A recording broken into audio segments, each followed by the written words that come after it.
একজন বিচারক বিচারের এজলাসে বসে রাগান্বিত অবস্থায় তিনি রায় দিবেন না। 2 নম্বর, বাদী বিবাদী উভয়ের কথা শ্রবণ করবেন।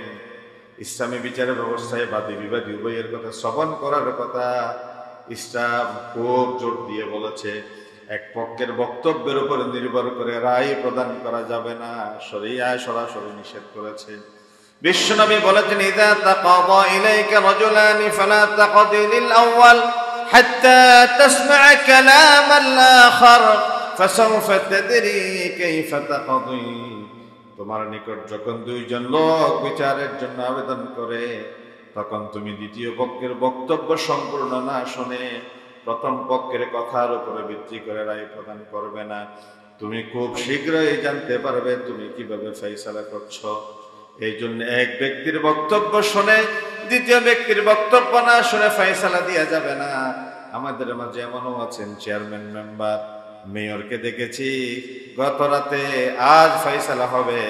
যে ব্যক্তি গিয়ে কানে কানে এভিডেন্স দিয়ে এসেছে, কথা বলে এসেছে, উৎকুচ হাতে ধরিয়ে দিয়েছে, হাদিয়া তোহফা পাঠিয়ে দিয়েছে, বিচারের রায়ও তার পক্ষে চলে গিয়েছে।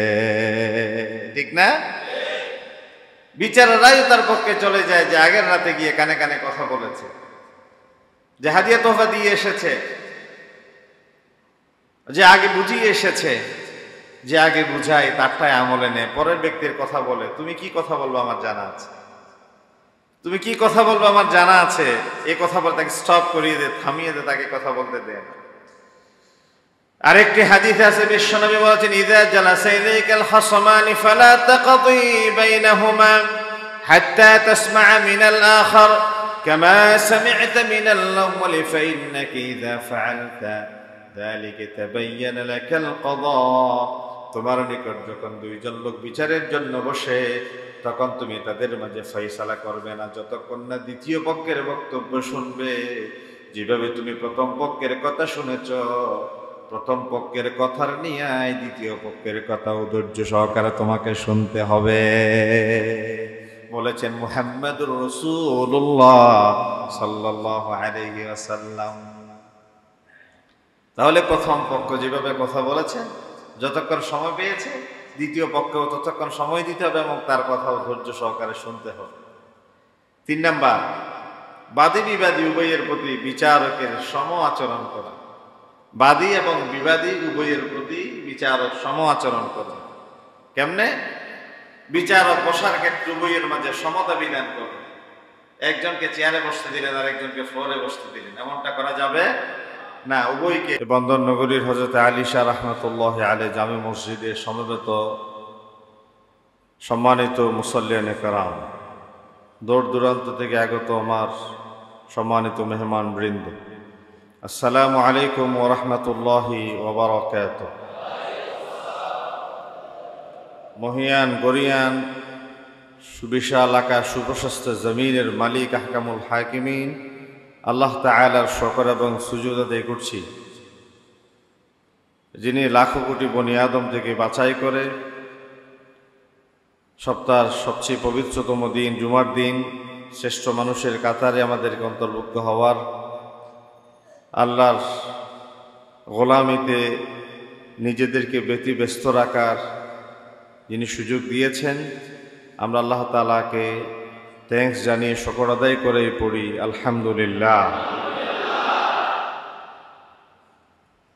লাখো কোটি দরুদ এবং সালাম নিবেদন করছি বিশ্বনবী রাহমাতুল লিল আলামিন, সরওয়ারে কায়নাত রাহমাতুল লিল আলামিন নবী মুহাম্মদুর রাসূলুল্লাহ সাল্লাল্লাহু আলাইহি ওয়াসাল্লামের প্রতি, যার গর্বিত সৌভাগ্যবান উম্মতদের কাতারে আল্লাহ তাআলা আমাদেরকে অন্তর্ভুক্ত করেছেন। আমরা সকলেই পড়ি সাল্লাল্লাহু আলাইহি ওয়াসাল্লাম। একটি অত্যন্ত গুরুত্বপূর্ণ বিষয়ের উপর আমরা গত জুমায় আলোচনা শুরু করেছি, ইসলামী বিচার ব্যবস্থার কল্যাণ কামিতা, অর্থাৎ ন্যায় বিচারের সৌন্দর্যের ব্যাপারে আমরা কথা বলছি। আমরা একটা সুন্দর ভূমিকা এরপরে আলোচনা করেছি। নবী করিম সাল্লাল্লাহু আলাইহি ওয়াসাল্লাম শুধু একজন রাসূল ছিলেন না, তিনি ছিলেন একজন কাজী অথবা একজন বিচারক। একজন মানুষ স্বাভাবিক সামাজিকভাবে বসবাস করতে গিয়ে তিনি নানা সুবিধা অসুবিধার মুখোমুখি হন। তিনি বিচারালয়ের বিচারকের শরণাপন্ন হন, এটা আমাদের নিত্য নৈমিত্তিক বা জীবনের স্বাভাবিক ব্যাপার।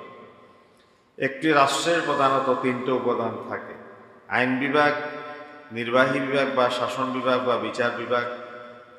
কিন্তু ইসলামী দৃষ্টিকোণ থেকে ইসলামী বিচার ব্যবস্থার আইনের একটু ব্যতিক্রমী চিন্তা করেছে কোরআন এবং হাদিস এবং ইজতিহাদ। আইন প্রণয়নের বিচার ব্যবস্থার কল্যাণ কামিতার গুরুত্বপূর্ণ উপাদান হিসেবে তিনটা বিষয়কে উল্লেখ করেছেন। এবং আল্লাহ তাআলা হচ্ছেন সর্বশ্রেষ্ঠ বিচারক, আল্লাহ তাআলা হচ্ছেন সর্বোচ্চ ফয়সালাকারী। আমরা সেই বিষয়টাও কোরআন এবং হাদিস থেকে জেনেছি। নবী করিম সাল্লাল্লাহু আলাইহি ওয়াসাল্লামকে আল্লাহ তাআলা বলেছেন, নবী আমার, আপনি মদিনা প্রজাতন্ত্রের প্রেসিডেন্ট হিসেবে মানুষ আপনার কাছে বিচার প্রার্থী হয়ে আসবে, আপনি তাদের কাছে ফাহকুম বাইনাহুম, ন্যায় বিচার ফয়সালা করুন। যদি বিচার আপনি না করতে চান, বিব্রত বোধ করার অধিকার ইসলাম আপনাকে দিয়েছে। এরপরে আমরা বলেছি ইসলামী বিচার ব্যবস্থার মূলনীতি হিসেবে তিনটা পয়েন্ট উল্লেখ করেছি।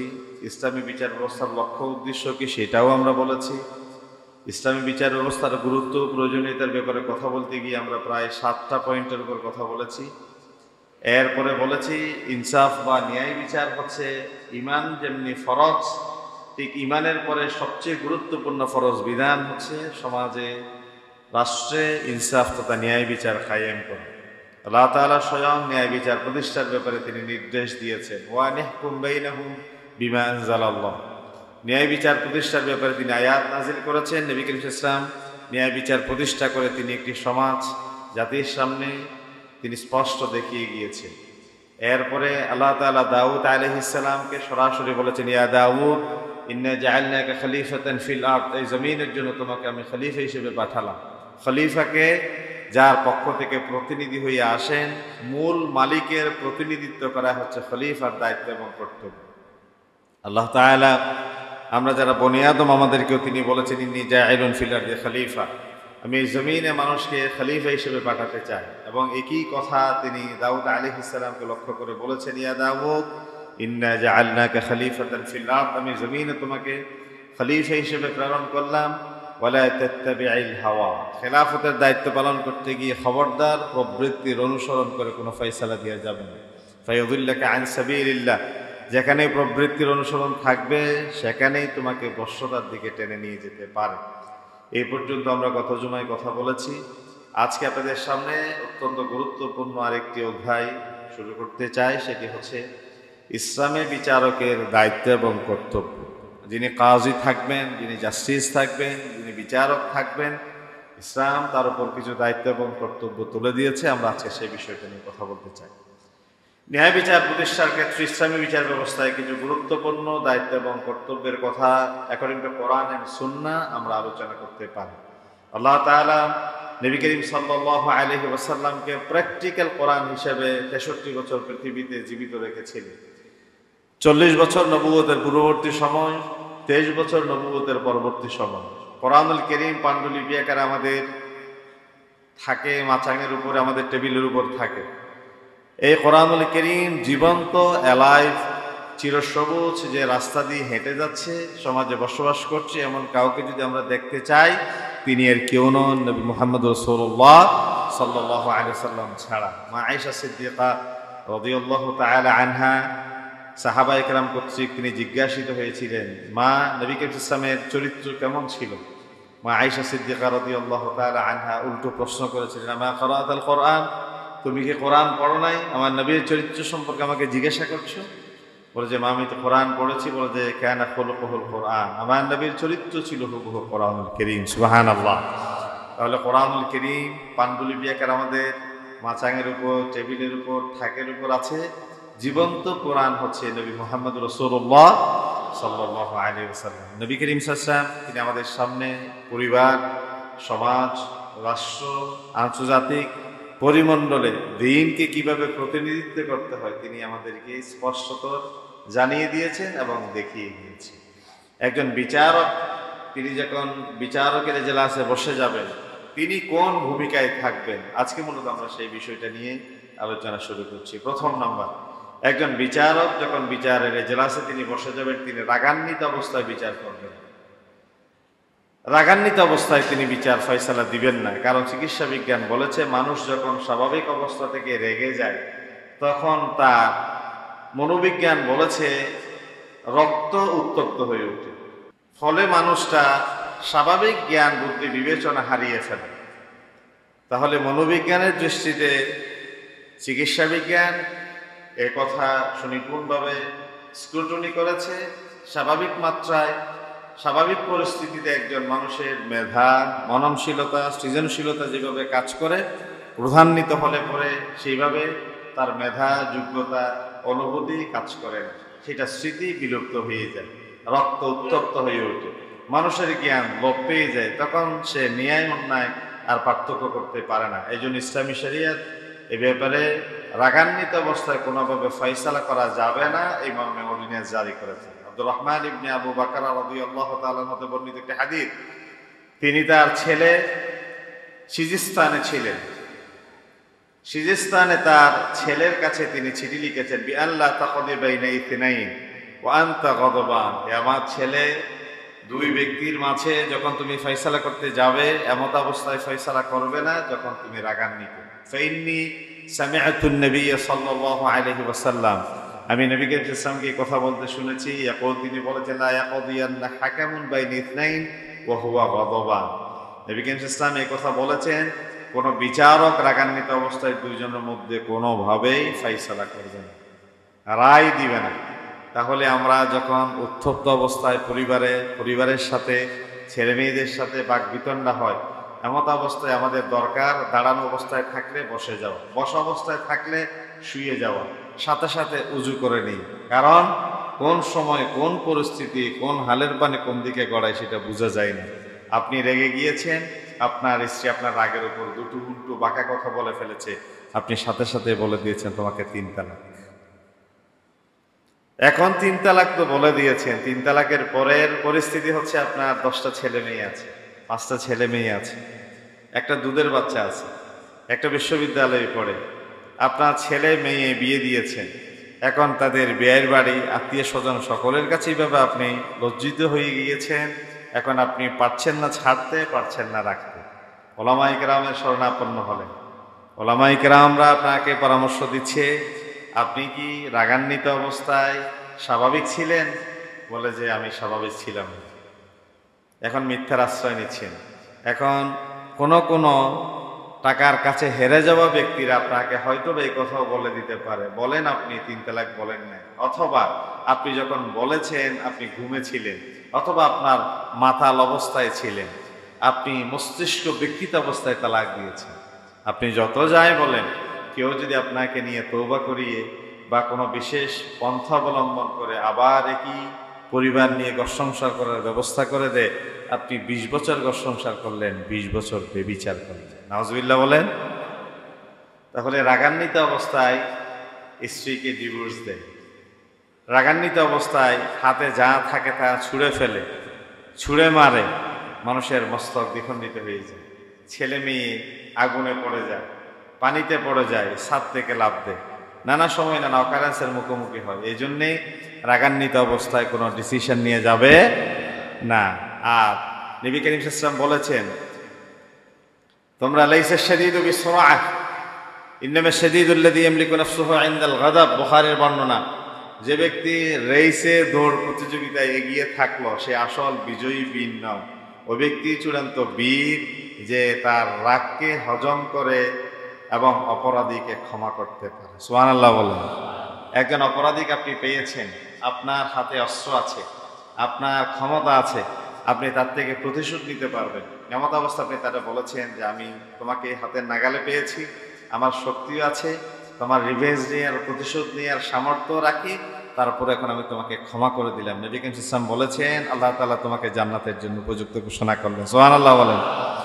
আল্লাহ রাব্বুল আলামিন বলেন, আল্লাযীনা ইউনফিকুনা ফিস সাররাই ওয়াদ দাররাই ওয়াল কাযিমিনাল গায়য ওয়াল আফিনা আনিন নাস, যারা অসচ্ছলতা উভয় অবস্থায় রবের পথে দান করে, রাগকে হজম করে এবং মানুষকে ক্ষমা করে, আল্লাহু ইউহিব্বুল মুহসিনিন, তারা মুহসিনদের তালিকায় থাকবে। আর আল্লাহ রব্বুল আলামিন যারা মুহসিন তাদেরকে বেশি ভালোবাসে। আমরা আল্লাহর ভালোবাসা চাই কি চাই না? যদি রবের ভালোবাসা পেতে চান, সচ্ছলতা অসচ্ছলতা উভয় অবস্থায় দান করেন এবং রাগকে হজম করেন, মানুষকে ক্ষমা করেন। যে ব্যক্তি মানুষকে ক্ষমা করতে পারে উপরওয়ালা ওই বান্দারে মাফ করে দেন। লাইসা শাদীদু বিসসুরআ, দৌড় প্রতিযোগিতায় যে গিয়ে থাকলো সে আসল বীর নয়, সেই তো চূড়ান্ত বীর যে রাগের সময় নিজেরা সংবরণ করতে পারে। এই জন্য একজন বিচারক বিচারের এজলাসে বসে রাগান্বিত অবস্থায় তিনি রায় দিবেন না। 2 নম্বর, বাদী বিবাদী উভয়ের কথা শ্রবণ করবেন। ইসলামী বিচারের ব্যবস্থায় বাদী বিবাদী উভয়ের কথা শ্রবণ করার কথা ইসলাম খুব জোর দিয়ে বলেছে। এক পক্ষের বক্তব্যের উপর নির্ভর করে রায় প্রদান করা যাবে না, শরীয়ত সরাসরি নিষেধ করেছে। বিশ্বনবী বলেছেন, ইযা তাকাদা ইলাইকা রাজুলানি ফালা তাকদি লিল আউয়াল হাত্তা তাসমা'a কালাম আল আখার ফাসাউফা তাদরি কাইফা তাকদি। তোমার নিকট যখন 2 জন লোক বিচারের জন্য আবেদন করে, তখন তুমি দ্বিতীয় পক্ষের বক্তব্য সম্পূর্ণ না শুনে প্রথম পক্ষের কথার উপরে ভিত্তি করে রায় প্রদান করবে না। তুমি খুব শীঘ্রই জানতে পারবে তুমি কিভাবে ফয়সালা করছো। এই জন্য এক ব্যক্তির বক্তব্য শুনে দ্বিতীয় ব্যক্তির বক্তব্য না শুনে ফয়সালা দেওয়া যাবে না। আমাদের মাঝে এমনও আছেন চেয়ারম্যান মেম্বার, মেয়রকে দেখেছি গত রাতে আজ ফয়সালা হবে। যে ব্যক্তি গিয়ে কানে কানে এভিডেন্স দিয়ে এসেছে, কথা বলে এসেছে, উৎকুচ হাতে ধরিয়ে দিয়েছে, হাদিয়া তোহফা পাঠিয়ে দিয়েছে, বিচারের রায়ও তার পক্ষে চলে গিয়েছে। ঠিক না? বিচারের রায়ও তার পক্ষে চলে যায় যে আগের রাতে গিয়ে কানে কানে কথা বলেছে, যে হাদিয়া তোহফা দিয়ে এসেছে, যে আগে বুঝিয়ে এসেছে। যে আগে বুঝায় তারটাই আমলে নেয়, পরের ব্যক্তির কথা বলে। তুমি কি কথা বলবো আমার জানা আছে, তুমি কি কথা বলবো আমার জানা আছে, এই কথা বলে তাকে স্টপ করিয়ে দে, থামিয়ে দে, তাকে কথা বলতে দেন। আরেকটি হাদিসে আছে, বিশ্বনবী বলেছেন, ইযা জালাসা ইলাইকাল খাসমানি ফালা তাকদি বাইনাহুমা হাত্তা তাসমা'a মিনাল আখার কামা সামি'তা মিনাল আউয়াল ফাইন্নাকা ইযা ফা'আলতা যালিকা তাবাyyana লাকাল কাদা।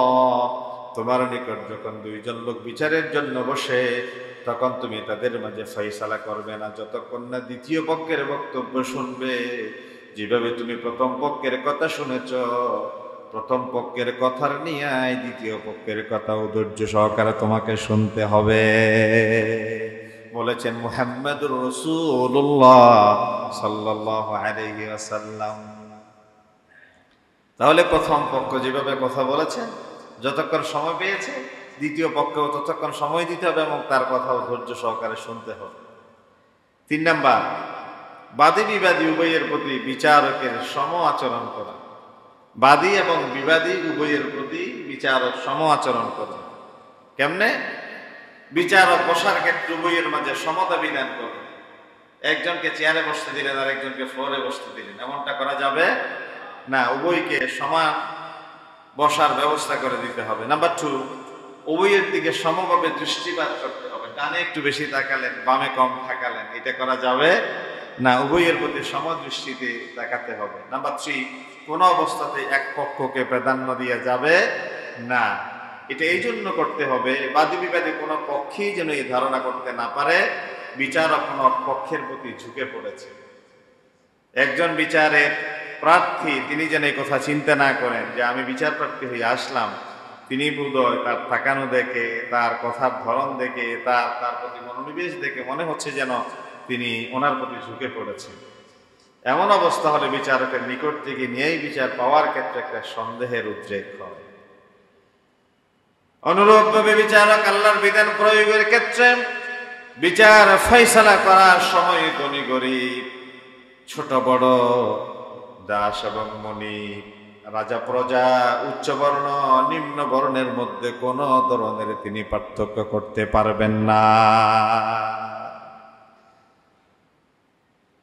আমার কাছে কি বসুন্ধরা গ্রুপের এমডি আসলো, আমার কাছে কি রিক্সাওয়ালা আসলো না ঠেলাওয়ালা আসলো, বিচারক এ ব্যাপারে কোনো ডিস্টিংগুইশ করতে পারবেন না, বিচারক এ ব্যাপারে কোনো পার্থক্য দৃষ্টি দিতে পারবেন না, সমান দৃষ্টি দিয়ে তিনি বিচার ফয়সালা করবেন। কারণ বিশ্বনবী বলেছেন, আল মুমিনুনা কাজাসাদিন ওয়াহিদিন, সারা দুনিয়ার তামাম মুমিন একটা দেহের ন্যায়।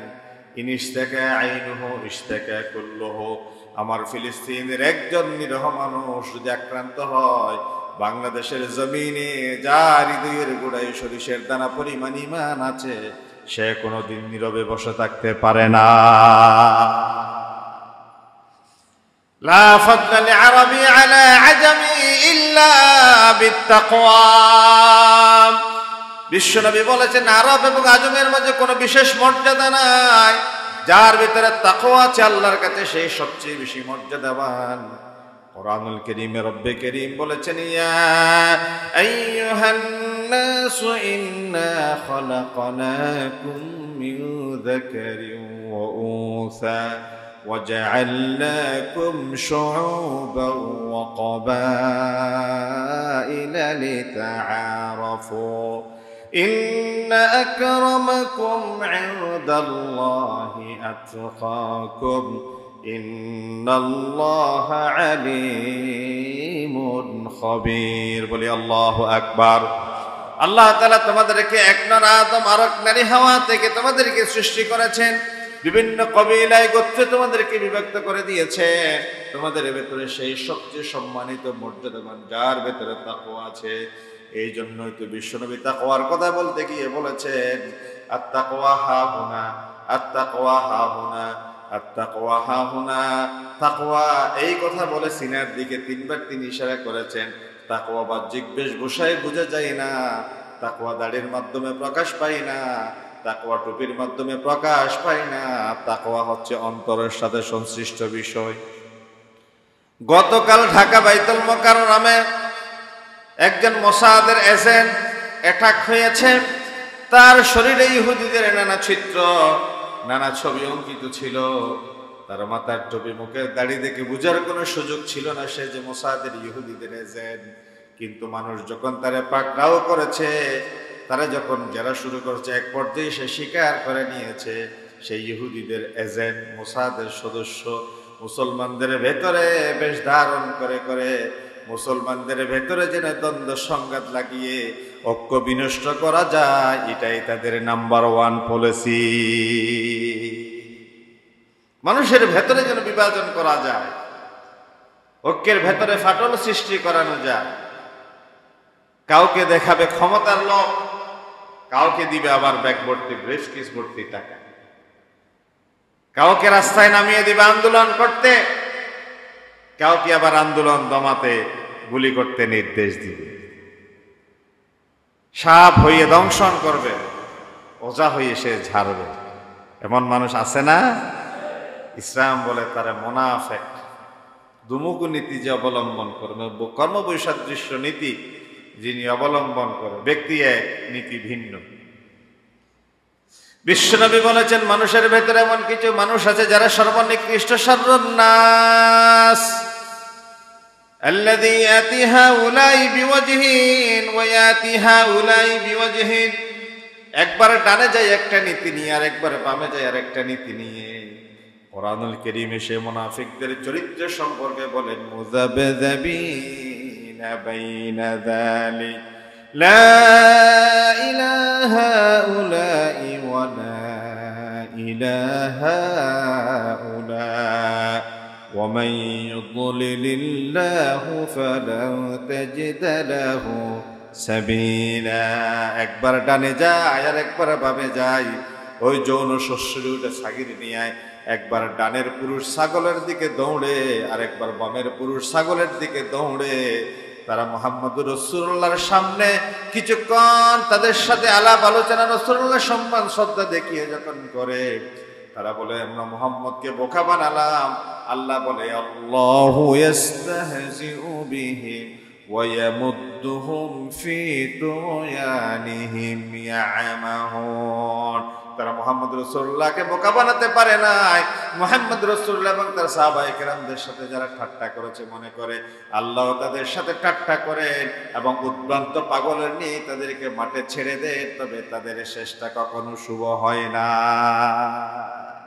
ধরে ধরে না ধরলে আল্লাহ, এটা হচ্ছে ওয়ামুদ্দুহুম ফি তুগয়ানিহিম ইয়ামাহুন। আল্লাহ ধরেন তবে শেষ রাতে ধরেন। আলাইহিম সাবআ লায়াল, 7 রাত, ওয়া সামানিয়াত আইয়াম, 8 দিন। আদ এবং সামুদ জাতির উপরে তাদের অবাধ্যতার শাস্তি আল্লাহ তাআলা এইভাবে দিয়েছেন, পুরো জাতি যখন ঘুমের ঘোরে নিমগ্ন, আল্লাহ তাআলা তাদেরকে 7 রাত 8 দিনের প্রবল ঘূর্ণিঝড়, টর্নেডো দিয়ে, সাইক্লোন দিয়ে পৃথিবীর ইতিহাস থেকে তাদেরকে আল্লাহ নিশ্চিহ্ন করে দিলেন। আজ জায়নবাদী সে সাম্রাজ্যবাদী গোষ্ঠী 12 মাইল হেঁটে এসে আমার ফিলিস্তিনের এক শিশু সামান্য কিছু খাবারের নাগাল পেয়ে বছরের পর বছর, মাসের পর মাস না খেয়ে থাকার ক্ষুধার যাতনা কিছুটা ভুলতে বসেছিল, খাবারের প্যাকেটটা হাতে নিয়ে যখনই এসে পেছনের দিকে হাঁটা শুরু করবে, জায়নবাদী সাম্রাজ্যবাদী গোষ্ঠী বুলেটের আঘাতে আমার ওই সন্তানের বুকটা ঝাঁঝরা করে দিয়ে পৃথিবী থেকে চিরদিনের জন্য আল্লাহর জান্নাতে তারা পাঠিয়ে দেয়। যদিও তারা আজ মুসলমানদের মুখে গুলি চালিয়ে ঝাঁঝরা করে দিয়ে আমার এই নিরাপরাধ মুসলিম ভাই বোনদেরকে পৃথিবীর জন্য বসবাসের অনুপযোগী মনে করে আল্লাহর জান্নাতে পাঠিয়ে দিচ্ছে। একটা সময় আসবে যখন গাছের নিচে পিছনে লুকাবে, গাছ পর্যন্ত বলে দিবে, এই দেখো আমার পেছনে একজন ইহুদি লুকিয়ে আছে। আল্লাহ বলেন, আমি ধরি না, ধরলে আল্লাহ ছাড়েন। আল্লাহ তাআলা ধরা শেষ। আল মুমিনুনা কাজাসাদিন ওয়াহিদিন, মুমিনরা একটা দেহের নিয়ে, আইন ইশতাকা আইনুহু ইশতাকা কুল্লুহু। তাদের ভেতরে যদি ন্যূনতম ঈমানের দাবি থাকে, সারা পৃথিবীর যে কোনো প্রান্তে একজন মুমিন আক্রান্ত হলে অপর প্রান্তের কোন মুমিন কোনদিন নীরবে ঘুমাতে পারে না। ঠিক কিনা বলেন? এটা হচ্ছে ঈমানের দাবি। আল্লাহ তাআলা বলেন, লা ইয়াত্তাখিযুল মুমিনুনাল কাফিরিনা আউলিয়া মিন দুনিল মুমিনিন। কোন মুমিন কখনো কাফেরদেরকে বলি বানাতে পারে না। কোন মুমিন কোনদিন কাফেরদের ডিসিশন নিয়ে নিজের জীবন পরিচালনা করতে পারে না। তাদেরকে বলি বানাতে পারে না, তাদেরকে অভিভাবক বানাতে পারে না। 4 নাম্বার, কোন পক্ষের প্রতি বিশেষ দৃষ্টি দিতে গিয়ে অপর পক্ষের প্রতি বিদ্বেষ পোষণ করা যাবে না। একজন বিচারক তিনি যখন এজলাসে বসবেন, কোন পক্ষকে বিশেষ সুবিধা দিতে গিয়ে আরেক পক্ষকে তিনি বিদ্বেষের দৃষ্টি দিলেন। ইসলামী বিচার ব্যবস্থায় বিচারক যেন কোনো অবস্থায় কোনো পক্ষের প্রতি শত্রুতা ও বিদ্বেষ পোষণ করে বিচার কার্য পরিচালনা না করে, সে ব্যাপারে কোরআন সরাসরি হুঁশিয়ারি উচ্চারণ করেছে। আল্লাহ তাআলা বলেন, ওয়ালা ইয়াজরিমান্নাকুম শানাআনু কওমিন আলা আল্লা তা'দিলু ই'দিলু হুয়া আকরাবু লিত্তাকওয়া ওয়াত্তাকুল্লাহা ইন্নাল্লাহা খাবীরুম বিমা তা'মালুন। সূরা মাইদার 8 নম্বর আয়াতে আল্লাহ রাব্বুল আলামিন বলেন, কোন সম্প্রদায়ের প্রতি বিদ্বেষ যেন তোমাদেরকে সুবিচার বর্জনে প্ররোচিত না করে। তোমরা ন্যায় বিচার করো, যা আল্লাহ ভীতির অধিকতর নিকটবর্তী। তোমরা আল্লাহকে ভয় করো, নিশ্চয়ই তোমাদের সকল কৃতকর্ম সম্পর্কে আমার আল্লাহ সবচেয়ে ভালো খবর রাখেন। আমরা যা কিছু করি সব বিষয়ে আমার আল্লাহ জানে কি জানে না? আমার আল্লাহ যা কিছু করি সব বিষয়ে আমার আল্লাহ দেখে কি দেখে না?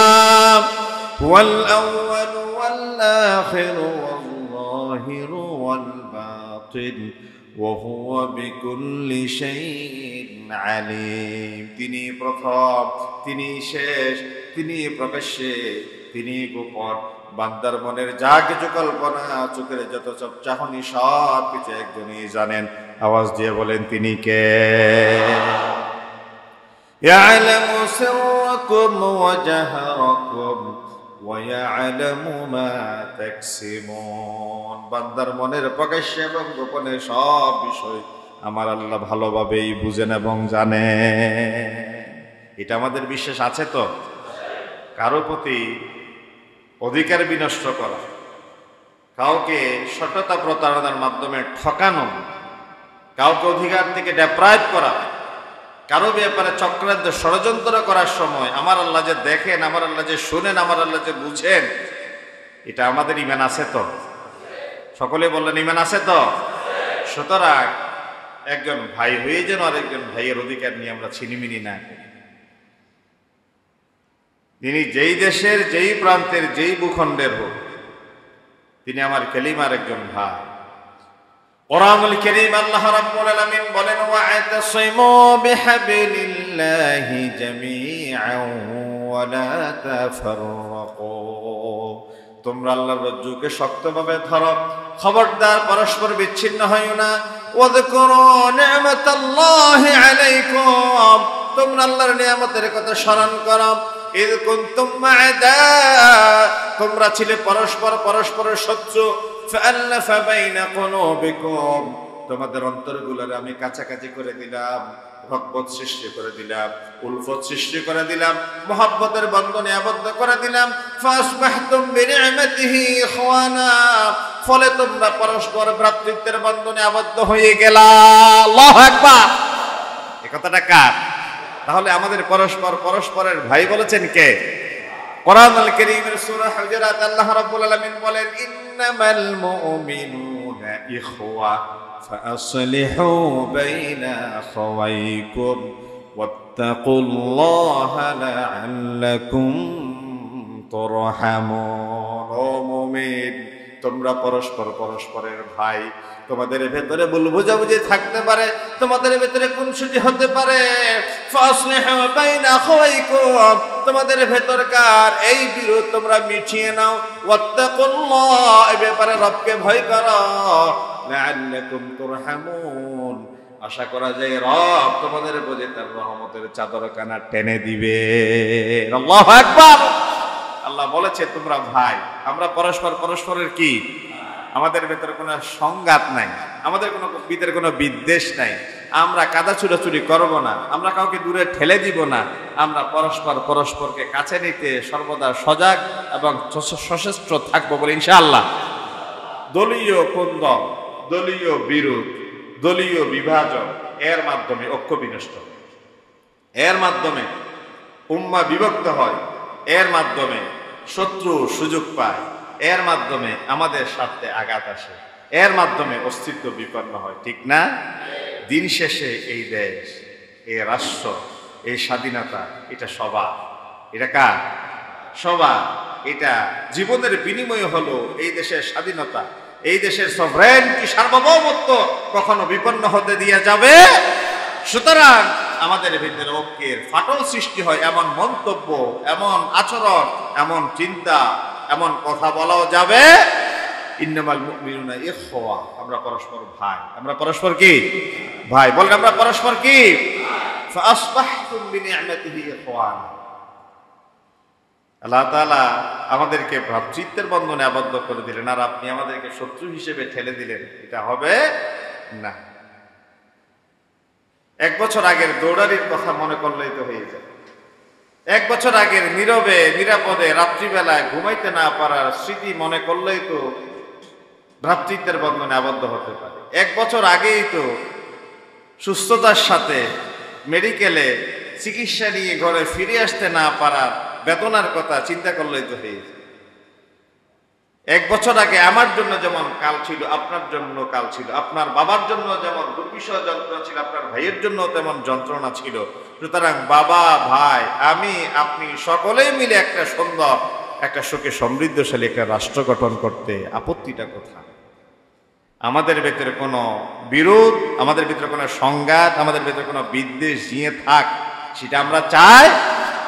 কারণ রাষ্ট্র সবার, আমরা সকলেই শান্তি চাই, আমরা সকলে নিরাপত্তা চাই, আমরা সকলে স্থিতিশীলতা চাই। আমরা সকলে সুন্দর একটি ভবিষ্যৎ চাই, আমরা সকলেই চাই আমাদের ছেলে মেয়েরা নিরাপত্তার সাথে তাদের ভবিষ্যৎ বিনির্মাণ করুক, ঠিক কিনা বলেন? এই জন্য আমাদের ভেতরে কোনো সংঘাত জিয়ে রাখা যাবে। কেউ যদি কোনো ব্যাপারে বিরোধ সৃষ্টির কথা বলে, আপনি বলবেন স্টপ, অনেক হয়েছে, আর এখনই থামো, কদ্দূর যাবে না। আমি যদি একটা হাত তুলে মুষ্টিবদ্ধ করি, এটা কেবলই একটা হাত, আর যদি দুটো হাত তুলে মুষ্টিবদ্ধ করি, এটা দুটো হাত, এটা একটা শক্তি। আমরা দুইজনে মিলে যদি 4টা হাত তুলে, সেটা ডাবল শক্তি। আমরা যদি 10 জনে মিলে 20টা হাত উত্তোলন করে মুষ্টিবদ্ধ করি, এটা কোনো সাধারণ শক্তি নয়, এটা জলম ছারকার করে দিয়ে একটা বিজয়ের মুক্তির শক্তিতে পরিণত হয়ে যায়, ঠিক কিনা? এই জন্য আমরা অক্ষের ভেতরে ফাটল সৃষ্টি হোক, সেটাকে আমরা চাই। কোন সময় কাউকে বিরূপ, কুরুচিপূর্ণ, অন্যায়, অযাচিত কোনো কথা বলতে দেয়া যাবে না, আমরা সেদিকে যাব। নাম্বার 5, ঘুষ গ্রহণের মাধ্যমে বিচার না করা। একজন বিচারের এই পদটা, বিচারকের এই পদটা তার জন্য আমানত। ন্যায় বিচার প্রতিষ্ঠার ক্ষেত্রে ঘুষের ব্যাপারে সবচেয়ে বেশি সতর্ক করা হয়েছে, কারণ ইসলামী শরিয়াত ঘুষ প্রথাকে, আদান প্রদানকে হারাম ঘোষণা করা হয়েছে। ঘুষ গ্রহণ এবং ঘুষ প্রদান উভয় হারাম। এই জন্যে নবী করিম সাল্লাল্লাহু আলাইহি ওয়াসাল্লাম বলেন, সাইয়্যিদুনা আবু হুরায়রা রাদিয়াল্লাহু তাআলা আনহু বর্ণিত হাদিস, লাআনা রাসূলুল্লাহ সাল্লাল্লাহু আলাইহি ওয়াসাল্লাম আর-রাশি ওয়াল মুরতাশি ফিল হুকমি। বিচারের ক্ষেত্রে ঘুষ গ্রহীতা এবং ঘুষ প্রদানকারী উভয়ের উপর রাসূলুল্লাহ অভিশাপ দিয়েছেন। আমার নবী যা কিছু দোয়া করেছেন, কিয়ামত পর্যন্ত দোয়া, আমার নবী যা কিছু অভিশাপ দিয়েছেন, যেখানে আমার নবী লানত করেছেন, আমার নবীর দিয়া লানত কিয়ামত পর্যন্ত কার্যকর আছে না নাই? এই জন্য নবীর দোয়া কিয়ামত পর্যন্ত দোয়া, নবীর বদদোয়া কিয়ামত পর্যন্ত বদদোয়া। সাহাবায়ে কেরামদের ভেতরে আমার নবীর জীবদ্দশায় যারা ঘুষ গ্রহণ করেছে, যারা ঘুষ প্রদান করেছে, তারাও যেমনি লানত প্রাপ্ত হয়েছে, মৌলানা অভিশপ্তদের কাতারে গিয়েছে। আজও যারা ঘুষ নেয়, আজও যারা ঘুষ দেয়, তারাও মৌলানা, তারা অভিশপ্ত। আর আমার নবীর অভিশাপ যারা গ্রহণ করে, তাদের শেষটা কোনোদিন সুন্দর হবে না। হবে? এখানে যদি কোনো ঘুষখোর থাকেন, এখন থেকে ডিসিশন নেন, এই বৈঠকে আজকে থেকে আর ঘুষ গ্রহণ করবেন। কারণ ঘুষ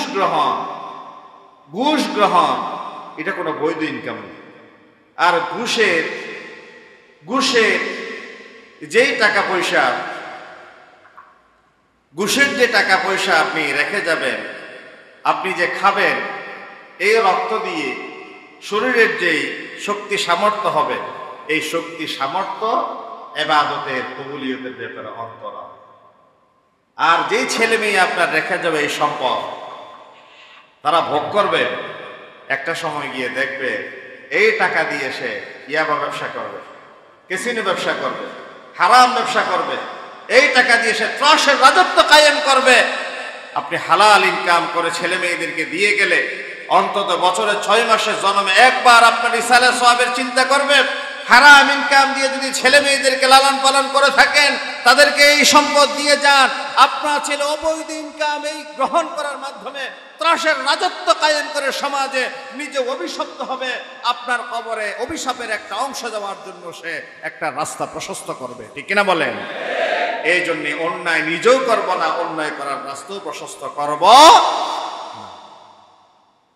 হালাল ইনকাম করবেন, কম খাবেন, তুষ্ট থাকবেন, ভালো থাকবেন। হায়াতের বরাদ্দ আপনি চাইলে 60 থেকে তো এটা 70 করতে পারবেন। হায়াতের বরাদ্দ 70 থেকে তো আপনি 80 করতে পারবেন না। আপনি যেভাবে আপনার মায়ের পেট থেকে বিনা কাপড়ে পৃথিবীতে এসে আপনি পুঁজিপতি, কোটিপতি, শিল্পপতি হয়েছেন, আপনার ছেলে মেয়ের তকদিরে থাকলো তারা কোটিপতি, পুঁজিপতি, শিল্পপতি, মিলিয়নিয়ার, ট্রিলিয়নিয়ার হতে পারে না।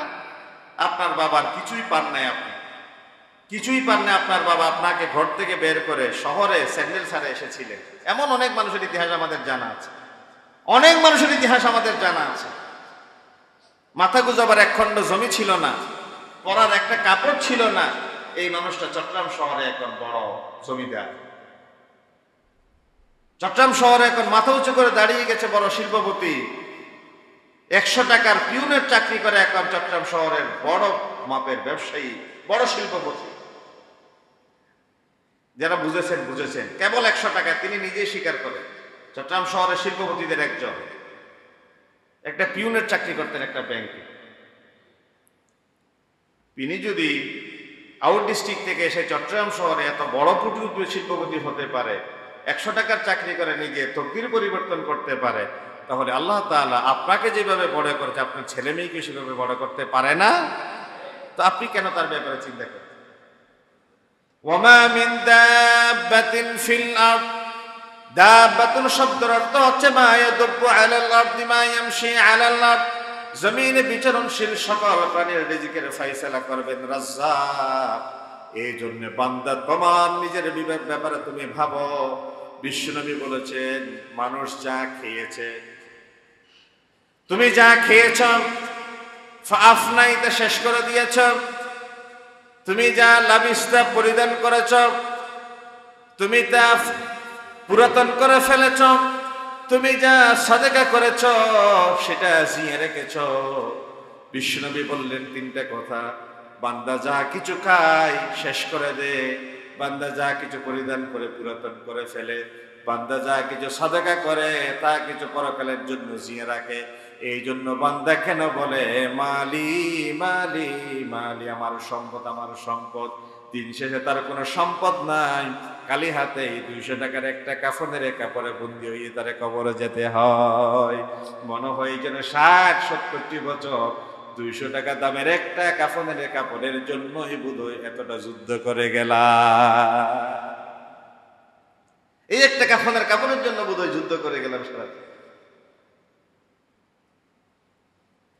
ইল্লা মা আকালতা ফাআফনাইতা, যা কিছু খেয়েছেন শেষ করেছেন, লাবিস্তা ফাআবালাইতা, পরিধান করেছেন পুরাতন করেছেন, ফাআম তাসাদদাকতা ফাআমদাইতা, সাদাকা করেছেন, জিয়ে রেখেছেন, জমিয়ে রেখেছেন।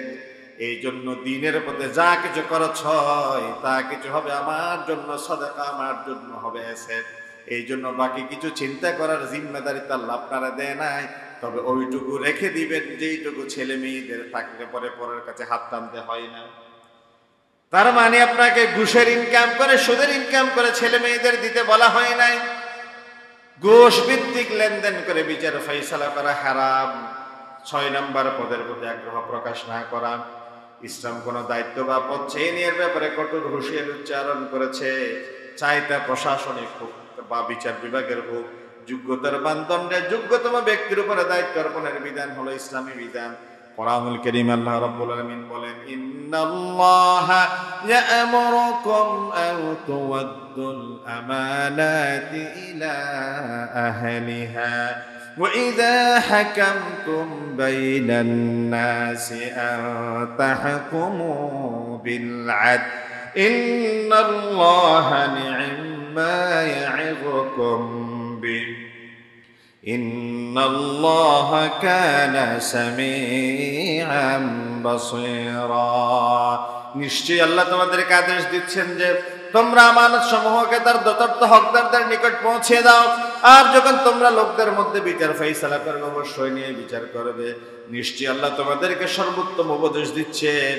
নিঃসন্দেহে আল্লাহ রাব্বুল আলামিন সর্বশ্রোতা এবং সর্বদ্রষ্টা, সবকিছু তিনি শুনেন, সবকিছু তিনি দেখেন। আল্লাহ শুনেন না? তিনি বলছেন আমানত যার তার হাতে পৌঁছে দাও, বিচার করার সময় নিয়েই বিচার কর। এবং নবী করিম সাল্লাল্লাহু আলাইহি ওয়াসাল্লাম বলেছেন, হে আব্দুর রহমান ইবনে সামুরা রাদিয়াল্লাহু তাআলা আনহু বলছেন, ইয়া আব্দুর রহমান ইবনে সামুরা লা তাসআলিল ইমারা, কোন সময় দায়িত্ব চেয়ে নিও না। দায়িত্ব যে মানুষ প্রাপ্তি হয়, পোস্টার চাপায়, প্রচারণা চালায়। নবী করিম সাল্লাল্লাহু আলাইহি ওয়াসাল্লাম কি বলেছে দেখেন, ইয়া আব্দুর রহমান ইবনে সামুরা লা তাসআলিল ইমারা, দায়িত্ব চেয়ে নিও না।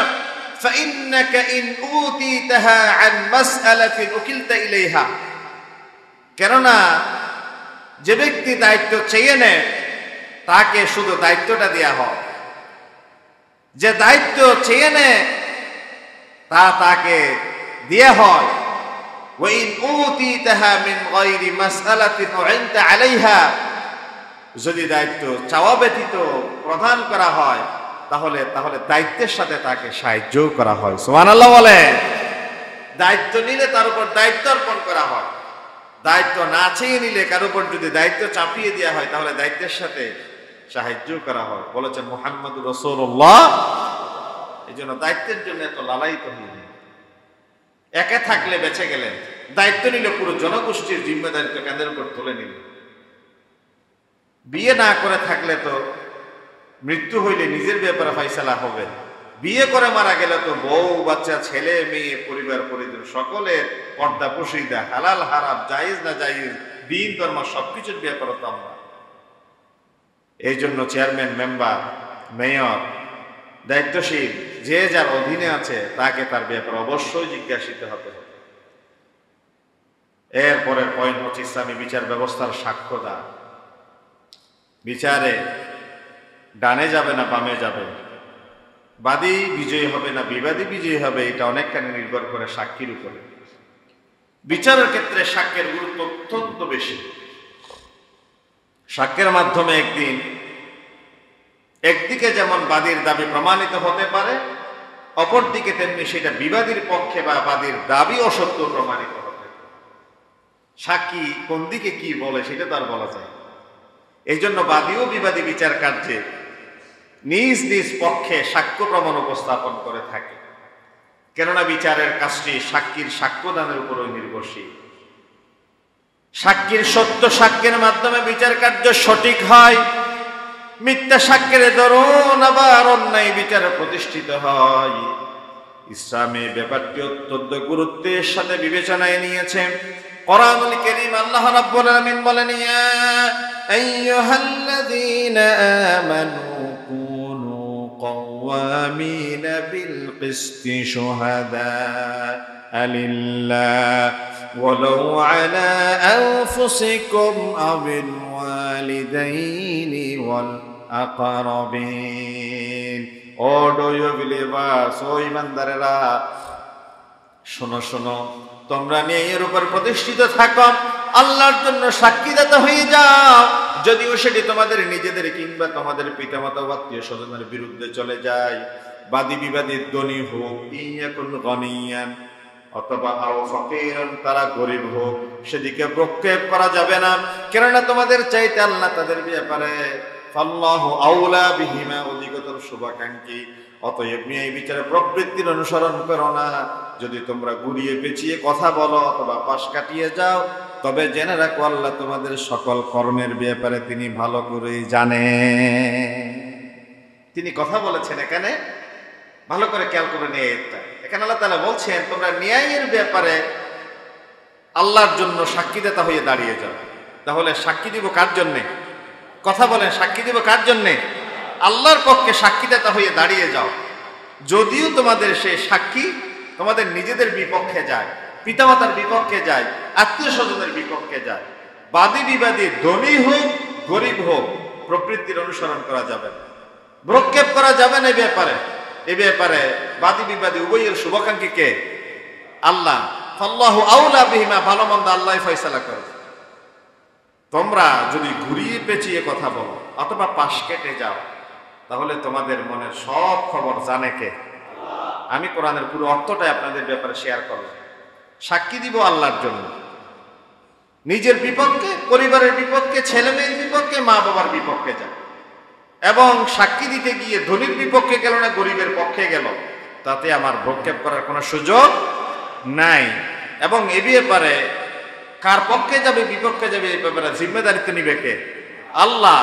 এবং প্রকৃতির অনুসরণ করা যাবে না। যদি কেউ পাশ কেটে যায় অথবা ঘুরিয়ে পেঁচিয়ে কথা বলে, তাহলে এই ব্যাপারেও আল্লাহ বলছেন আমি তোমাদের অন্তরের খবর জানি। কিন্তু জানে না? জানে। এখানে আল্লাহ তাআলা চমৎকার কথা বলেছেন। আসলে ন্যায় বিচার প্রতিষ্ঠার জন্য শত শত বাদী হেরে যায়, বিবাদী জয় হয়ে যায়। অনেক সময় জালেম কঠিন শাস্তির মুখোমুখি হয়, মজলুম মুক্তি পেয়ে যায় সাক্ষীর কারণে। সাক্ষী সবুত অনেক সময় অপহরণ করে, গায়েব করে, তাদেরকে বিদেশে দেশান্তরিত হতে বাধ্য করে। ফলে গিয়ে ন্যায় বিচার থেকে ভুলুণ্ঠিত হয়, ন্যায় বিচার বাধাগ্রস্ত হয় এবং মজলুম মানুষ ফাঁসির কাষ্ঠ পর্যন্ত পৌঁছে যায়। ঠিক কিনা? IUB media